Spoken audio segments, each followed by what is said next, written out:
Death in the DCU, let alone comics in general, means jack shit these days. The dead characters end up coming back, and readers are aware that killing off characters is a cheap tactic used to boost sales. So it was no surprise that a lot of fans didn't buy into the hype leading into Justice League 75 and Dark Crisis.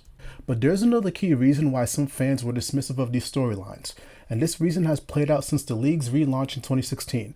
What's going on, y'all? It's your boy Roliver Queen, and in this video we're talking about how DC Comics killed the Justice League way before Dark Crisis.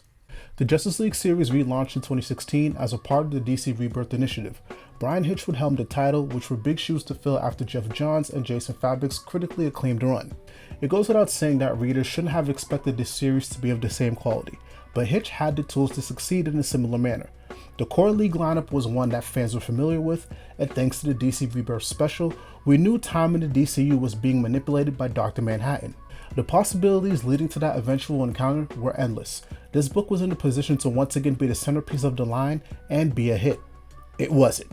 Hitch's run was met with critique almost immediately. The key problems were pacing, uninspired storytelling, and writing that contradicted events in other books. Instead of being the exciting series that tied the DCU together and moved it forward, it was just spinning its wheels. With other series such as The Flash, Batman, and Action Comics moving the DCU towards the Doomsday Clock storyline, and the Justice League being wrapped up in Scott Snyder's Dark Knight's Metal event, the need to keep tabs on the main book was no longer there. Sales dipped drastically for the main book, and Hitch's time with the Justice League came to an end in October 2017. Before the book ended in 2018, Joshua Williamson and Robert Venditti took over for a brief Dark Knight's Metal tie-in, and Christopher Priest closed out the series with a filler arc that tied into his Deathstroke series. The first 2 years of the Justice League relaunch was a dud. Even though the last few months of the series were miles better than what it was before, the interest in the team had waned. It was time for a fresh start, and Scott Snyder was the guy to provide it. Justice League relaunched in 2018 with massive hype behind it. Once again, it had all the tools it needed to thrive. The lineup mirrored that of the beloved cartoon series, the fan favorite writer was set to write the series, and the League would be dealing with the fallout of his hit Dark Knight's Metal event. From issue 1, the stakes were high for the League. They were now in a race against the Legion of Doom, who looked to capitalize on a broken source wall and attempt to tip the world towards doom. During this power struggle, we'd see a lot of world building and lore expanding in the DCU, giving the series the flagship feel that it was missing. The series also roped in the rest of the DCU by launching the line-wide Year of the Villain initiative, which had Lex Luthor provide DC's antagonists with upgrades they needed to take out their respective heroes.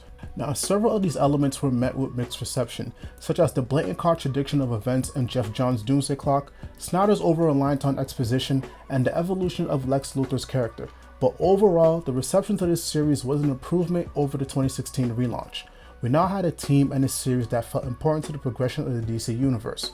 With Scott Snyder planning to be on the series for 50 issues, the Justice League series was poised for long-term success. That didn't happen. It was revealed in October 2019 that Snyder's run would be ending in 2020 with issue 39.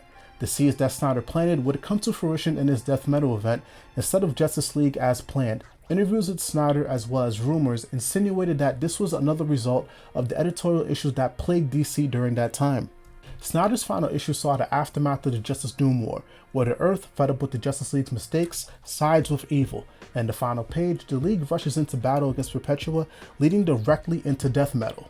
The Justice League team and the rest of the DCU were once again wrapped up in a separate, more consequential series. As a result, the series once again began to lose steam. A number of fill-in writers came in and out of the book, with their tales taking place before Death Metal, causing a number of continuity issues. This continued for several months before Joshua Williamson returned to the series again for a brief Death Metal tie-in arc. To close out 2020, the book was wrapped up in a random, inconsequential crossover called Endless Winter.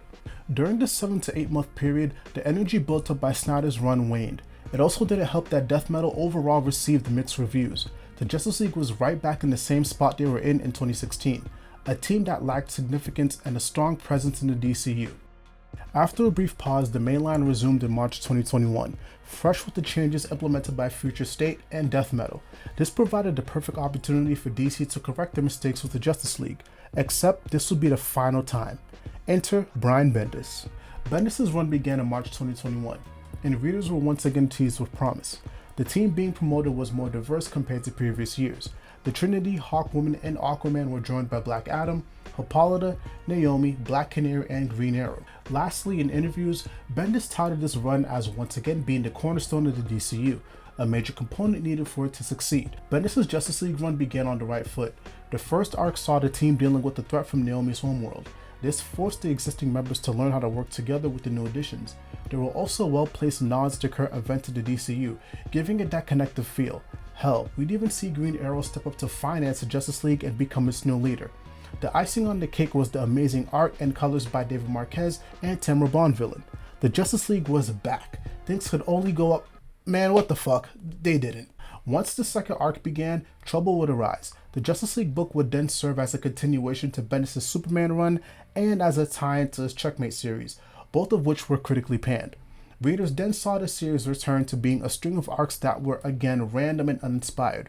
The promise of the Justice League being the sunstone of the DCU was thrown out the window as Bendis blatantly ignored continuity in other books. To make matters worse, the book at that point was not involved in any of the Infinite Frontier buildup spearheaded by Joshua Williamson. Bendis' final run with DC ended in a whimper as the series and team faded into irrelevance, consistently received poor reviews and failing sales. For the third time in 6 years, DC had dropped the ball with the Justice League. This was the final nail in the coffin. It was time for a change. The change would come in December 2021. It was announced that Bendis would be leaving the title in March 2022 with issue 74. Immediately, speculation began on the fate of the Justice League, as the following issue would be the landmark issue 75. Fans didn't have to wait long as DC Comics announced the following month that Joshua Williamson would be taking over the series for its final 75th issue titled The Death of the Justice League. The League would finally join Williamson's Infinite Frontier storyline with the sole purpose of teaming up with the Justice League Incarnate and dying at the hands of the Dark Army.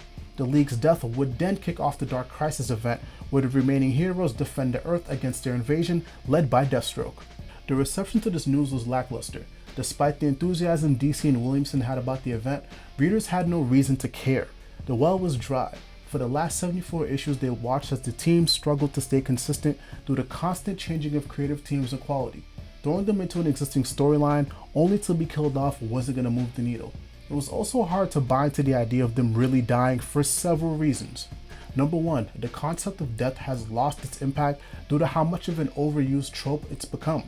Number two, several members of the League were deep into their own solo storylines with no signs of them stopping in order to honor the continuity of Justice League 75.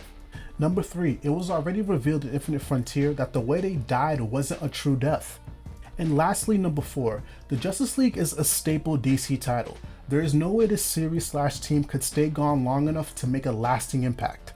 The upside of their death is that DC must have realized how much they devalued their flagship team. Dark Crisis ended with the Justice League members returning, but no longer active as a unit. However, we were recently informed in the dawn of DCU teasers that they'd be returning later in 2023 or 2024. When they do return, it'll have been a year and some change since Justice League 75. Readers can only hope that DC has reassessed their approach with this team. When they return, may they do so with a writer with a clear multi-year vision. May they return to working in conjunction with the rest of the line. Most importantly, may they return with an impact that once again restores their importance and prestige in the DC universe. Let's chat down below in the comments. What are your thoughts about the way the Justice League has been treated since 2016? Do you like it? Do you not like it? And what are you looking forward to in the upcoming Justice League series, whether it's in 2023 or in 2024? Thank you guys for checking out the content, and if you enjoyed it, please be sure to hit that like, hit that subscribe button, and turn on your notifications. Much love, much peace. It's your boy Roliver Queen, and I'm out.